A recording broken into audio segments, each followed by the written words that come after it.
Hello.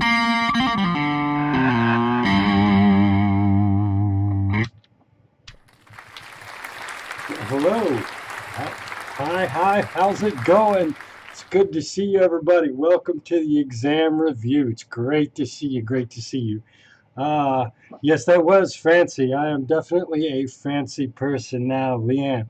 I got a new studio because my old studio is just not working out. I'm trying to live stream off a Surface Pro, and it's just not working. So I've moved to my office, and this is my desktop computer at school. You'll notice the books behind me that I might or might not have read, and there's my partner's chair that they're hardly ever sitting in, right?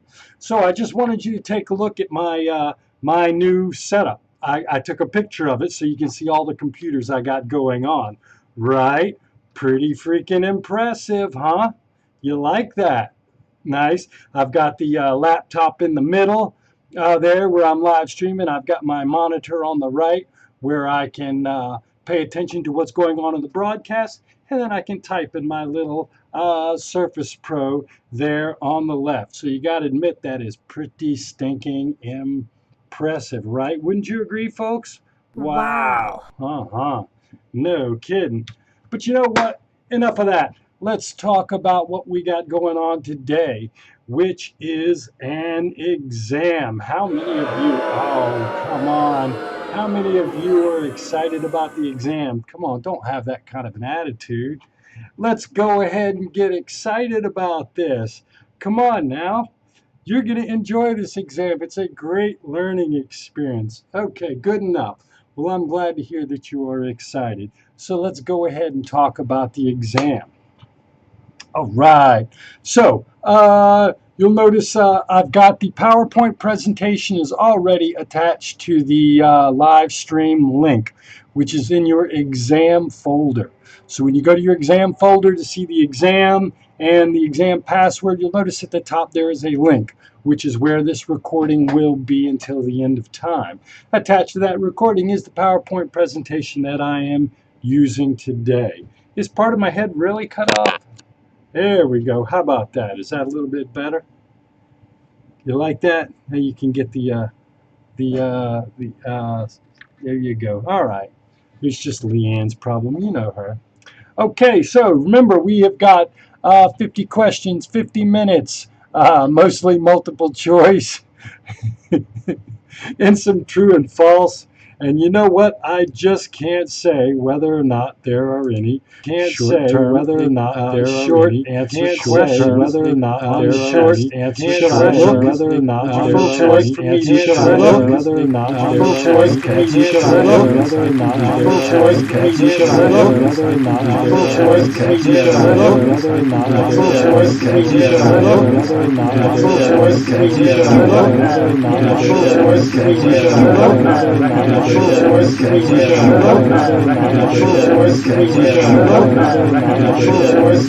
answer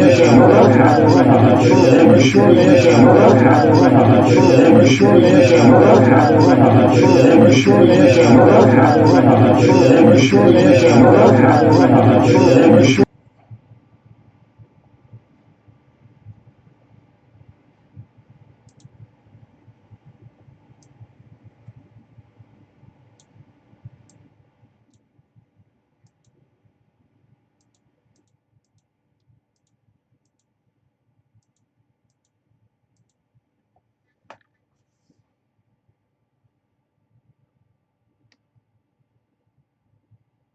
What in the hell happened? Can you hear me now? Hmm. I don't know. I must have opened a microphone somewhere. Oh, much better. Wow, what did it sound like?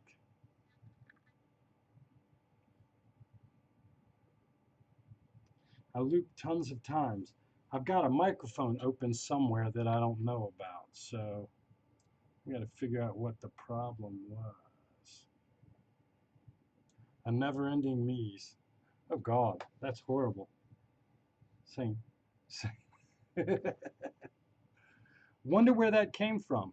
This is new technology, so I'm figuring it out. So, you're just going to have to deal with it. Plus, you never know. I might have done that on purpose.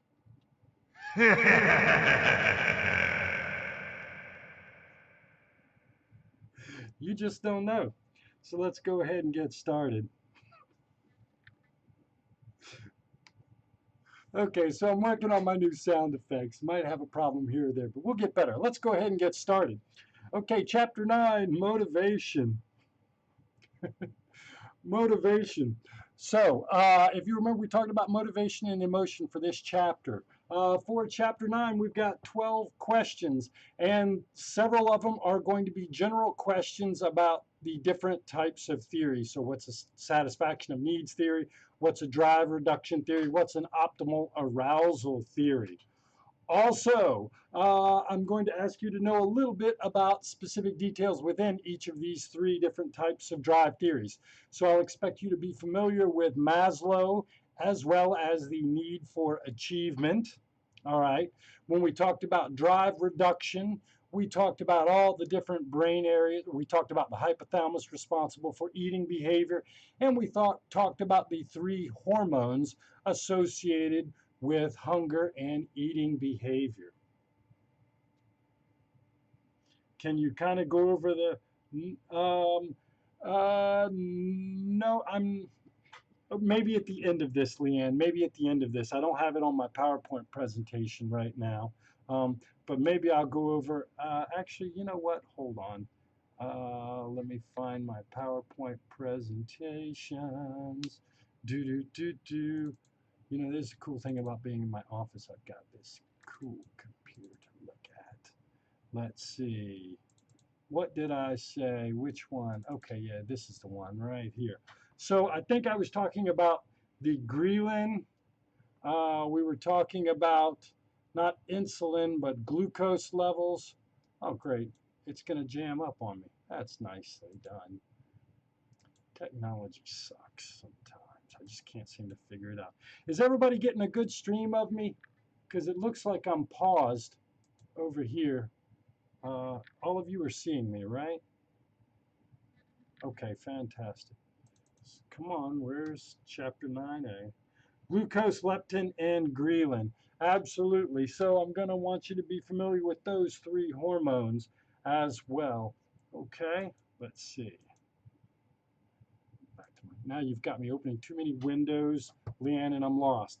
And then also I want you to be familiar with the Yerkes-Dodson law, which says that too much arousal can be as bad a thing as not having enough arousal. Remember we talked about the optimal level of arousal for performance and the fact that nobody wants to be bored or nobody wants to be overwhelmed. Everybody wants to achieve the optimal level of arousal.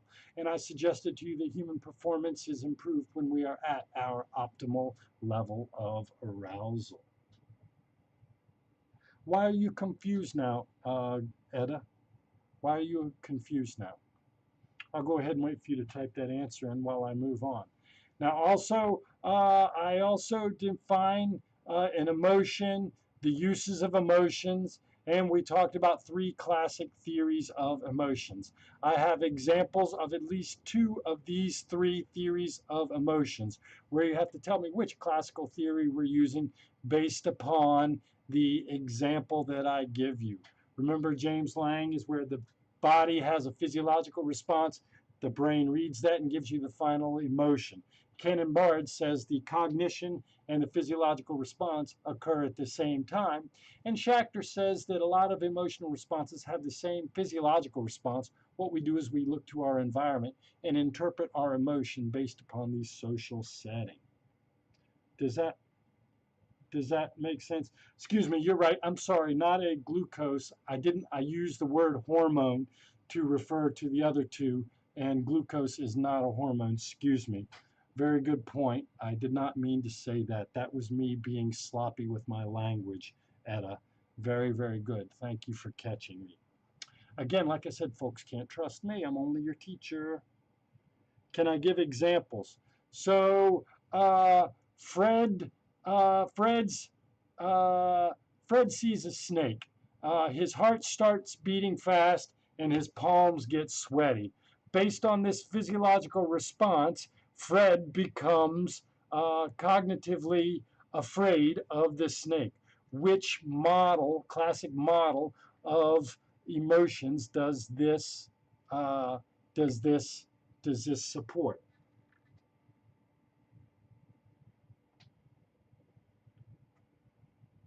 Yes,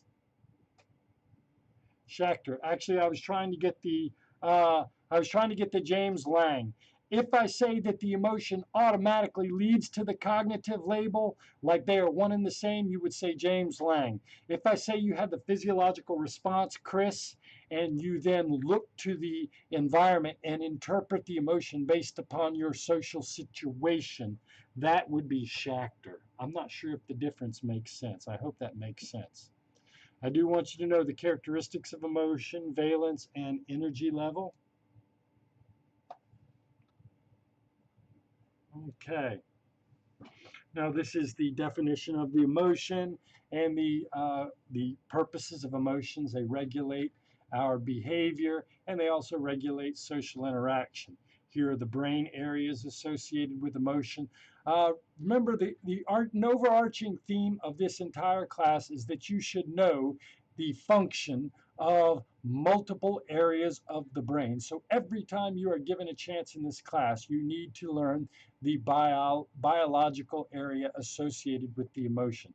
So at the end of the semester, I want you to know what the hippocampus does, what the thalamus does, what the fusiform gyrus does, what the cerebellum does, what the hypothalamus does, what the frontal lobe and prefrontal cortex does. I want you to know what the somatosensory cortex does. So anytime you're given a chance, you need to learn the brain areas. Hypothalamus is the brain area associated with the feelings of hunger, and the amygdala and the prefrontal cortex work together to give you the experience of emotions.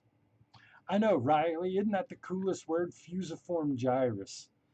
I tried to get that one put on the common exam that we have to give all students across Psych 150, but none of the other teachers are teaching that particular brain area, so nobody wanted to use it. I was pretty depressed. I do want you to be able to tell me what the 7 basic emotions are. I'm not sure if that question is on there. It might be on there. But I do want you to know what micro expressions are. Can anybody tell me what a micro expression is and when it's bad for you? What is a micro expression? Can anybody tell me? Let me know, let me know, let me know. For double extra triple bonus credit, who can answer that? I'll go on and we'll see if anybody can answer that. It's an automatic unconscious response. It displays how someone is feeling. And what does it do to people who are lying? Exactly, Etta. It tells on you. It absolutely tells on you. Fantastic. So that's sort of what I want you to know with the motivations of emotions. I want you to know about the need for achievement. I want you to be familiar with Maslow's hierarchy of needs because he said we have lots of different needs. I want you to be familiar with hunger as a drive reduction need and the biological areas associated with hunger. I want you to know about, in general, about the theory of optimal arousal, and I want you to know how it relates to our ability to perform well when we're trying to do something, as described by the Yerkes-Dodson law. I do want you to know the 3 basic classic theories of emotions. I want you to know the two characteristics of emotions, and I want you to be able to tell me why emotions are valuable. They regulate social interaction and they organize our behavior. I want you to know the brain areas associated with emotion and what a microexpression is. There you go, Leanne. Maslow and Erik Erikson are definitely going to figure in a parenting and developmental psych class. Absolutely. Absolutely. Anybody have questions about chapter 9? There should be 12, I think there are 13 questions from chapter 9. And one of them is a short answer question. Oh no, Joy. Oh no. That's terrible, isn't it? The short answer question.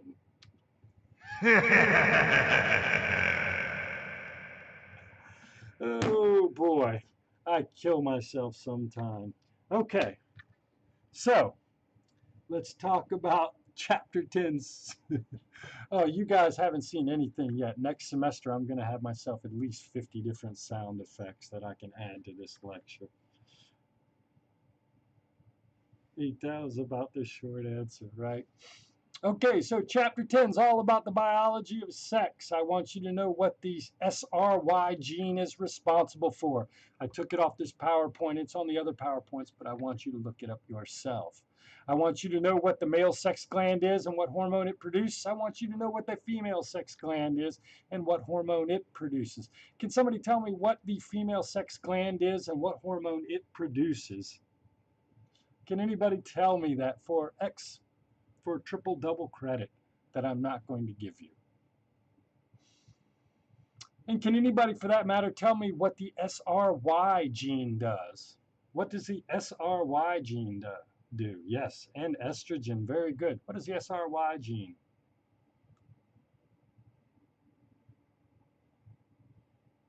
It determines sex. It makes that bipotential gonad turn into a testes. If it's not present in that potential gonad, will turn into an ovary.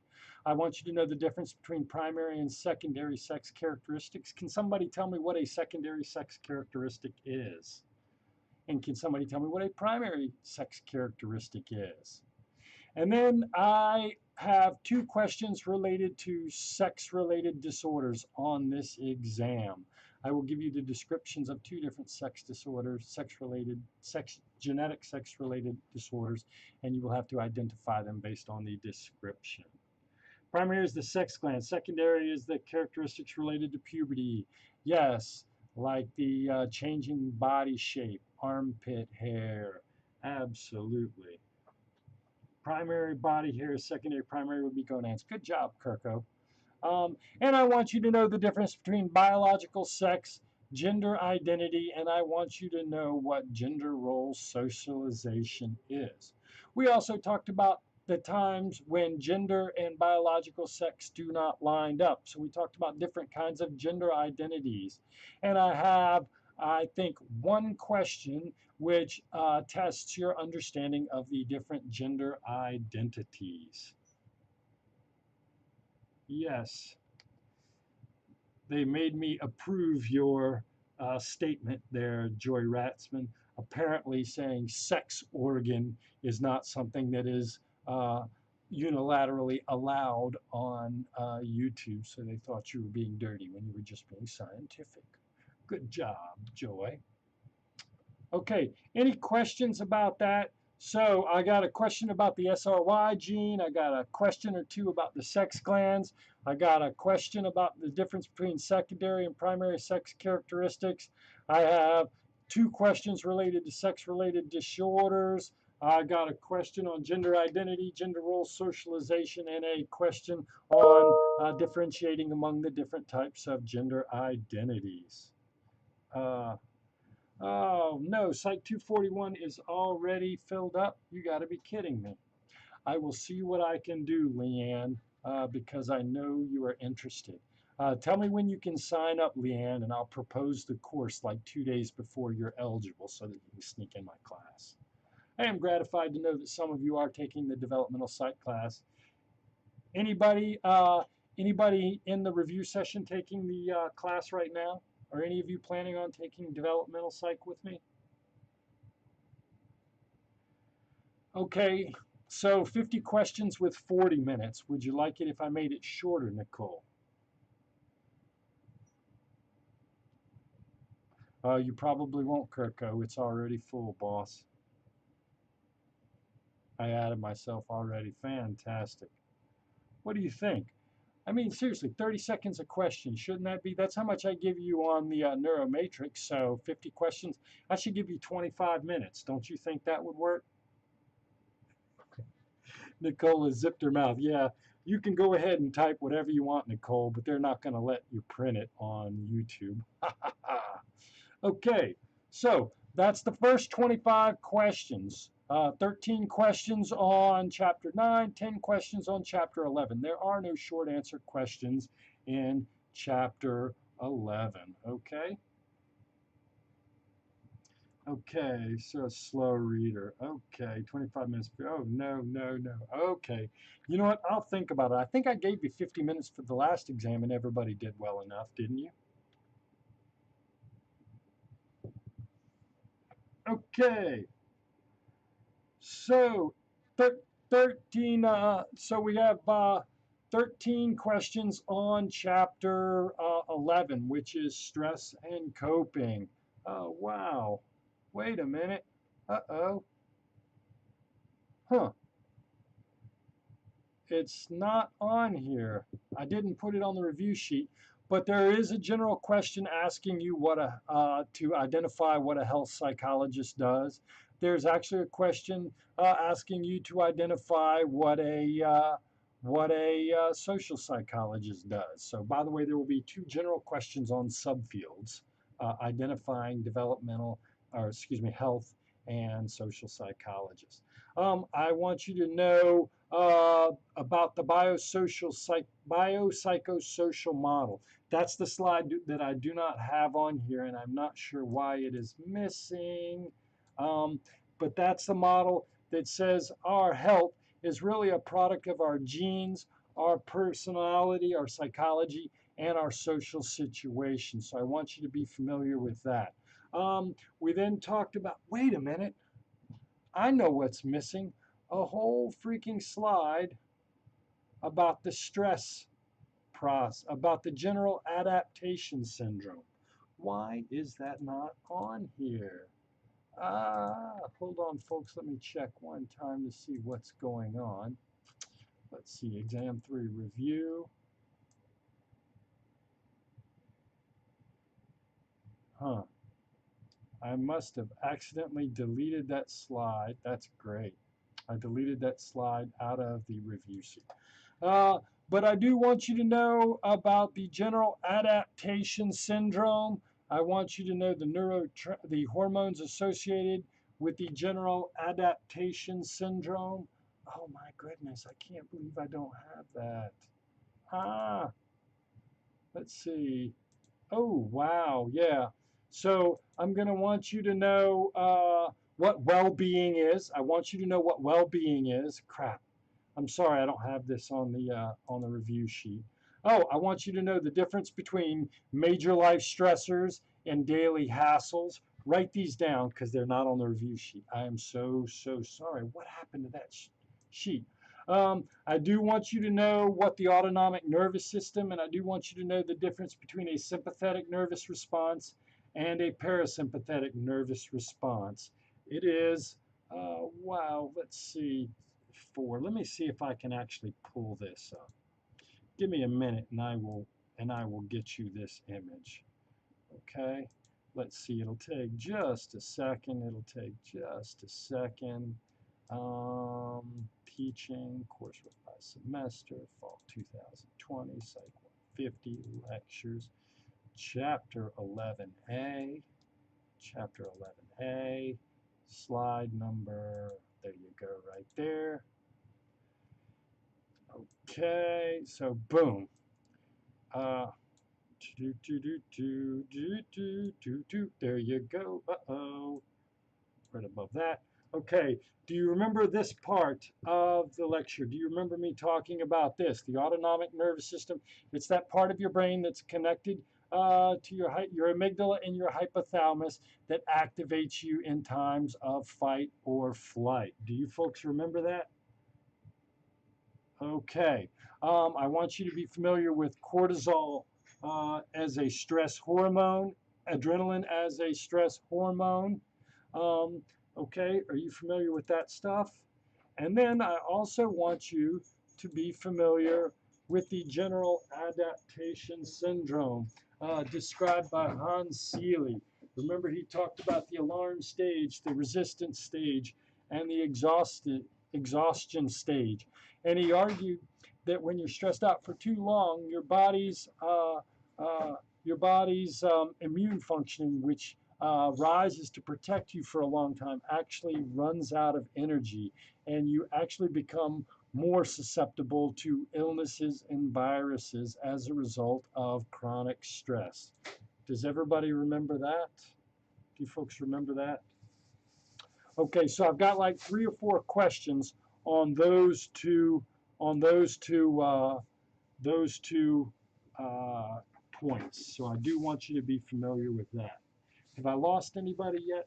Looks like we've one person bugged out. Hopefully it's not because the PowerPoint messed up.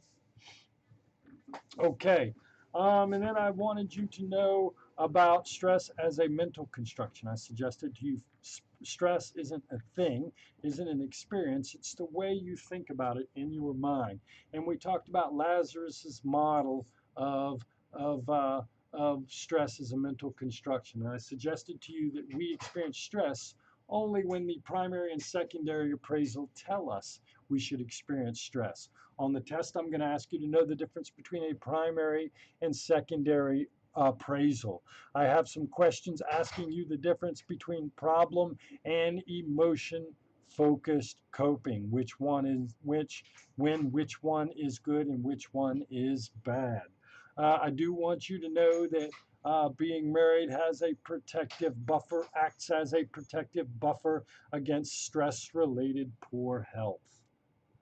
Okay, and then we talked about personality styles that are related to the experience of stress. And I want you to be familiar with these general, the components of these general models of stress. Okay, so how does a type A protect you? Which quality of a type A is most associated with the experience of stress?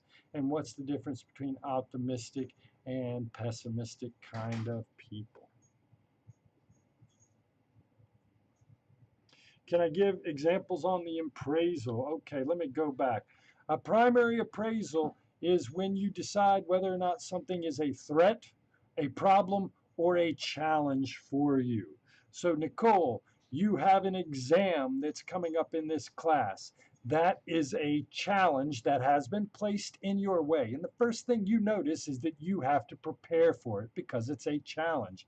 Your secondary appraisal is when you make the judgment as to whether or not you have the resources to deal with that threat or harm or challenge. Since you're a good student, I would imagine that you feel like you are prepared to handle Dr. Roddenberry's exam.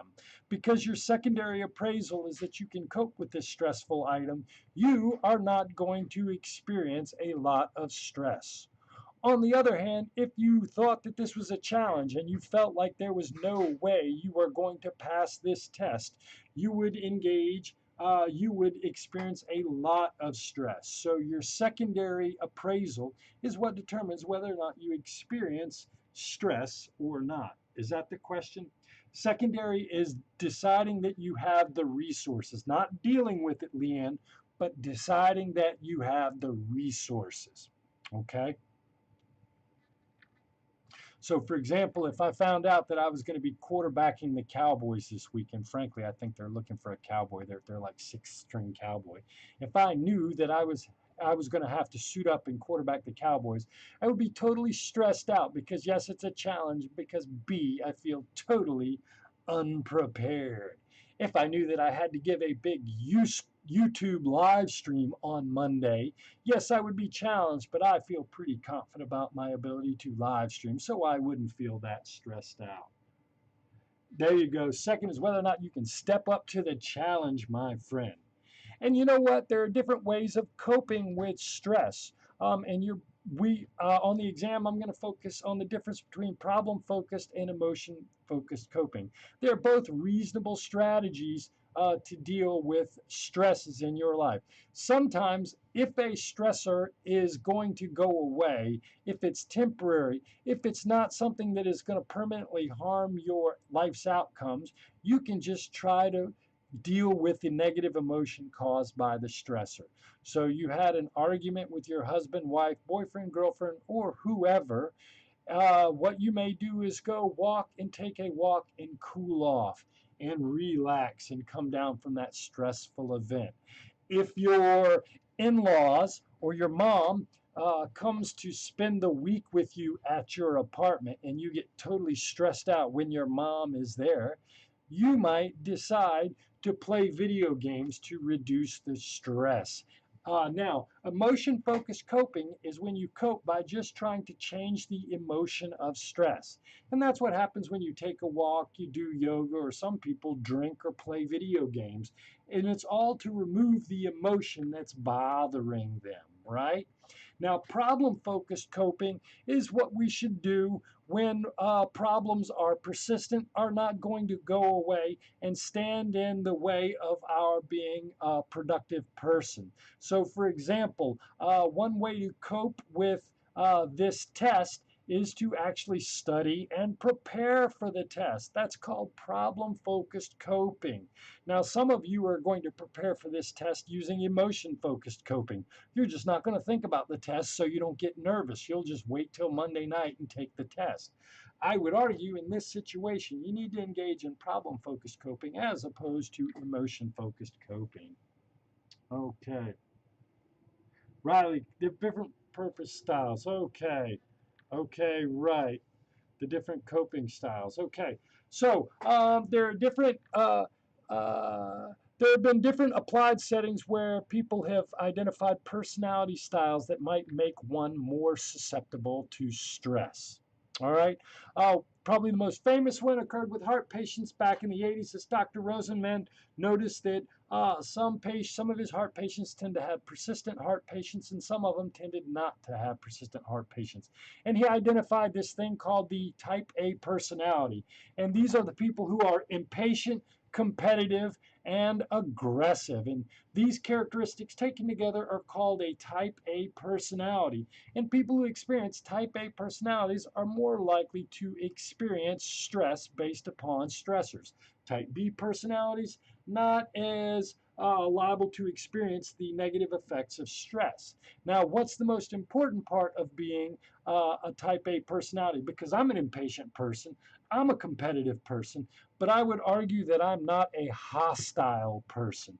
And what research has shown is it's really the hostility, the freaking anger of the type A person that really is the major risk factor for heart trouble. Okay, research conducted by a fellow named Seligman looked at business executives and how well they fared based after they were laid off from an important job. Some of you, all of you, probably were laid off during the coronavirus. Which ones of you dealt with the stress and had better outcomes than others? Well, it depends on whether or not you were a psychologically hardy person. And this fellow named Kobasa identified the characteristics of psychological hardiness. He found that people that dealt the best with life's challenge were those that had a real commitment to what they were doing, those people that saw life's ups and downs as challenges rather than threats, and those people that had a sense of personal control, a sense of efficacy in their outcomes. I'm sure all of you have known a person before that felt helpless, that always said, I just don't know how I'm going to deal with this stress. That person had a low level of control. Some of you think that tests are the worst things that are ever there. Some of you see negatives and are able to sort of make lemonade out of the lemons and see life as challenges and not threats. And so psychological hardiness is a personality style that provides a protective factor against the effects of stress. And Seligman now was the one who identified the characteristics of what he called learned optimism. You know, some people are optimistic people, and when bad things happen to them, they think that things are going to change and good times will come back. And there are pessimistic people who seem to think that good times are fleeting and bad times are here to stay. So, optimism is another characteristic that you can cultivate that will help you deal more effectively with stress. And basically, what Seligman found was that people differed in how they interpreted negative and positive outcomes. So, for example, people who were optimists saw positive outcomes as more permanent, more pervasive, and more a function of what they did. Whereas pessimists thought that success was very temporary thought that it just was in this one situation and had nothing to do with the rest of their life.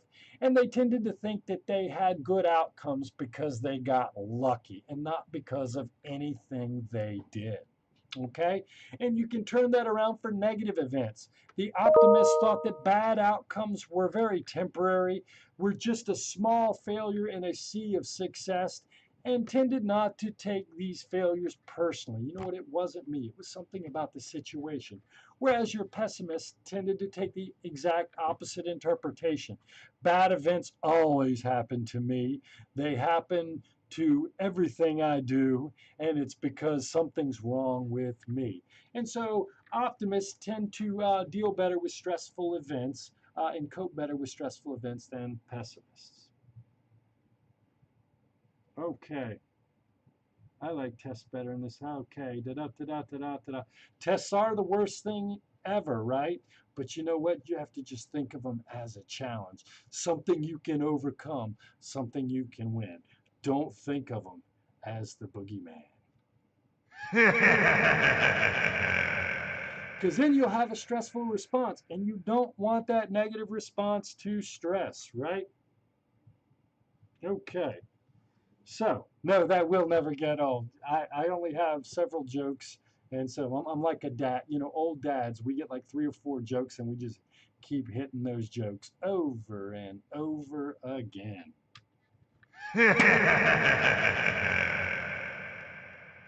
So, all right, with that being said, right, that's probably what you're thinking, huh? That's okay. You'll love me when I'm gone. Okay, now remember chapter 12. I think I have one, maybe 2 short answers from chapter 12. I've already forgotten. Uh, Joy, you'll have to forgive me. Uh, you'll have to forgive me. Uh, but I think I have at least one short answer on chapter 12.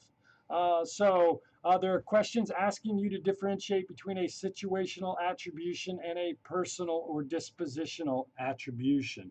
Remember, I told you that people have basic patterns or biases in the way they use these attributions. We always think that everybody acts the way they are because that's how they are as a person. That guy was rude to me because he's a jerk, right? And we always have this different way of interpreting our own behavior. I was mean because I'm sick. I'm not feeling well. I'm in a rush, right? That's called the actor observer bias. So, attributions are the judgments we make about why people do the things they do. And we have these weird patterns of when we make situational versus dispositional attributions. Now, I promise you that there is a matching section which asks you to match prejudice, stereotypes, discrimination, and stereotype threat to their definitions. I will ask you to know that. There's a question on self-fulfilling prophecy. What is it? What causes the self-fulfilling prophecy to happen? And then we have some questions on group effects. When do groups facilitate the performance of an individual? When do groups lead to decreases in motivation and social loafing? What does it mean to say that a group becomes polarized? And what do we mean when we say that an individual in a large group of people has become de-individuated?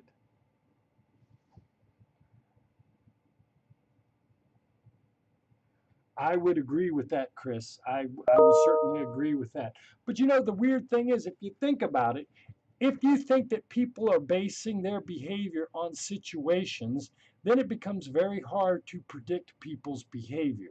On the other hand, if I make the theoretical leap that everybody is acting the way they do because that's how they act, then people become more predictable. Doesn't that make sense?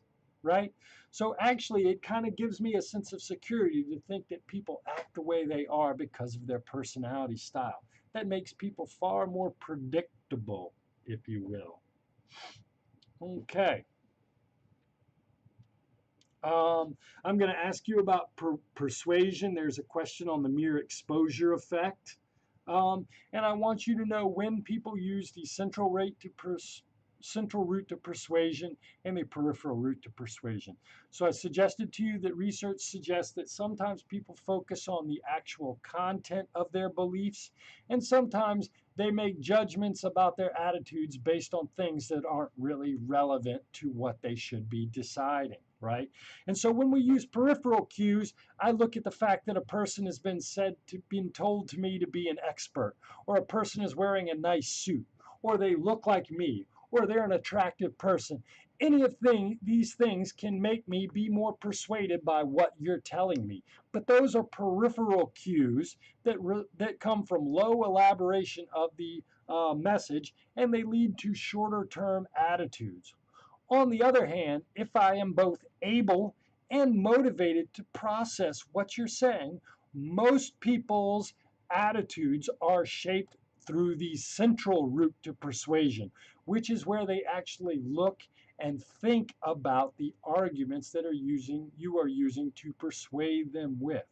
So when we look at people around the country and you notice how they develop their political attitudes, some people aren't able to think about the political complexities that create their political realities. And so they look at whether or not a candidate waves a flag or looks a certain way or makes a certain characteristic statement all of the time. They fall for superficial, peripheral characteristics. And a lot of people hold their political opinions because of what I would call peripheral cues rather than central cues to persuasion.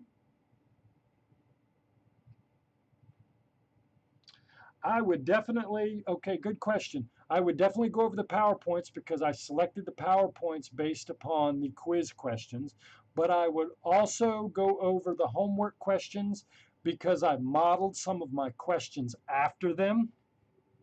And when I try to make up new questions, they often tend to sound just like the old questions. And I will tell you, to reward people who go back and look at their old homeworks, I usually put a couple of the homework questions in the exam to motivate you to go back and look at your homework. You make fun of my typos. You're hurting my feelings, Leanne. You're making fun of my typos. I am king of the typo. None shall rule the typo larger than I. Freaking hurt my feelings. You know what? I wish I had a cry sound effect because you're hurting my heart, Leanne. I don't have a cry sound effect. If I did, I'd be boo-hooing right here in front of you. But instead, I'm just going to boo you. Okay? Okay. Oh, that's so sweet. Okay, and then I do want you to know the difference between normative and social influence. Normative influence is when we are influenced by other people because we're not sure what the right answer is and we want to be correct. Sometimes, however, we are influenced by other people simply because we want to fit in. We don't want to look like the odd man out. We don't want to be embarrassed by not being a part of the group. And so I do want you to be familiar with Solomon Ash's line judging study and Stanley Milgram's shock learning study. Okay? And, well, thank you. I'm glad you like the class, Chris, and I'm glad you like it, Leanne. So I want you, but I do want you to know those two studies. And also, the broadcast got cut off because I was using inferior technology that I've now fixed. So I do want you to know about the bystander apathy study. Actually, research has found that sometimes people can be influenced not to act in an emergency situation. This inability to act in an emergency situation because of the presence of other people is called bystander apathy.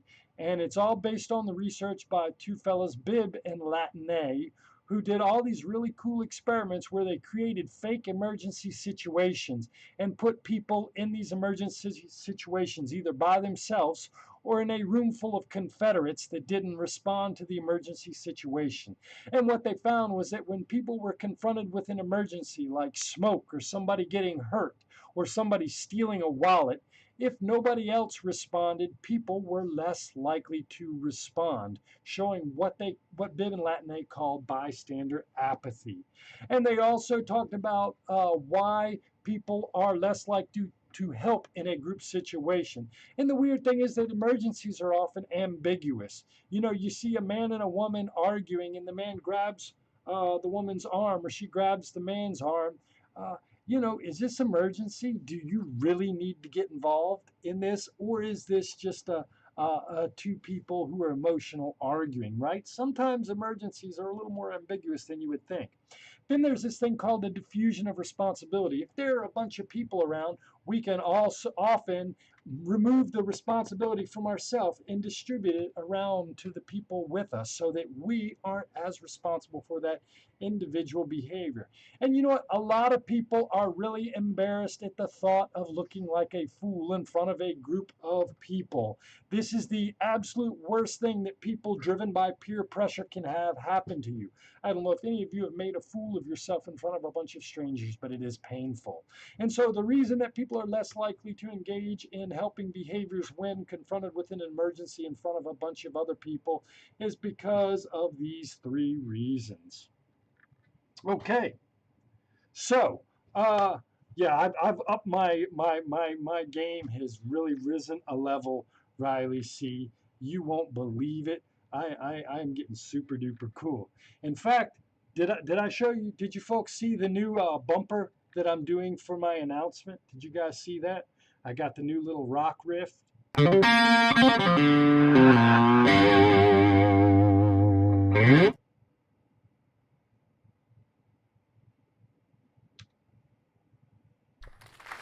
Right? Pretty badass, wasn't it? Oh yeah, I got a little rock and roll going on. Okay, cool. All right, so you know what? That's really all I have to say about the exam. I don't know. Do any of you have questions? Is there anything else I can answer other than giving you the answers to the quiz, Joy Ratzman, which I know is what you want?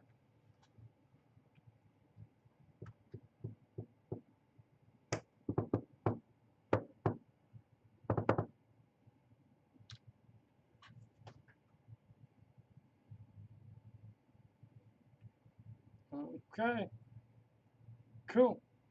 All right, then. Well, look, it's great to see everybody. Have a great weekend. If you have any questions about the exam or need any help, don't don't hesitate to send me a remind text. By the way, I have about 75% of my course evaluations. I want 100%. So if you have not done your course evaluation, please complete it and forward me the email confirmation that you get. If you have done the evaluation, I'm looking for 195 emails. So as you can assume, Professor Typo is going to make a couple of mistakes. So go into the gradebook and make sure that you have been given credit for turning in your course evaluation confirmation. If you haven't, send me a remind text and I will get your grade straight immediately. Okay? All right, folks, take care. Have a great day, and I will see you next week.